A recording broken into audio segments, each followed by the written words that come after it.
এবার গাজা থেকে সরাসরি রকেট হামলার মুখে পড়ল ইসরায়েল। রবিবার সকালে হঠাৎই সাইরেন বেজে ওঠে দক্ষিণাঞ্চলের নেটিভোট শহর ও এর আশেপাশের এলাকায়। আতঙ্কে নিরাপদ আশ্রয়ের দিকে ছুটে যায় ইসরায়েলিরা। দেশটির প্রতিরক্ষা বাহিনী আইডিএফ জানিয়েছে, গাজা উপত্যকা থেকে দুটি রকেট নিক্ষেপ করা হয়।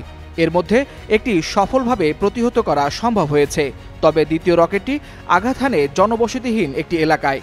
এতে কোনো হতাহতের ঘটনা ঘটেনি, এমনকি কোনো স্থাপনাও ক্ষতিগ্রস্ত হয়নি বলে জানায় আইডিএফ। তবুও দীর্ঘ আক্রমণাত্মক অভিযানের মধ্যেও গাজার প্রতিরোধ এমনভাবে প্রকাশ পাওয়ায় নতুন করে উদ্বেগ তৈরি হয়েছে ইসরায়েলি কর্তৃপক্ষের মধ্যে। প্রায় ৩ সপ্তাহ পর এ ধরনের হামলা দেশটির রাজনৈতিক পরিস্থিতিকে আরও জটিল করে তুলছে। আইডিএফ জানাচ্ছে, বিপদ আপাতত কেটে গেছে, তবে বিশেষ বাহিনী নজরদারি চালিয়ে যাচ্ছে। প্রশ্ন উঠেছে, ধ্বংসস্তূপে পরিণত গাজার ভেতর থেকেও যদি রকেট উড়ে আসে, তাহলে সামনে থেকে ইসরায়েলি প্রতিরক্ষা বাহিনী কতটা টিকতে পারবে।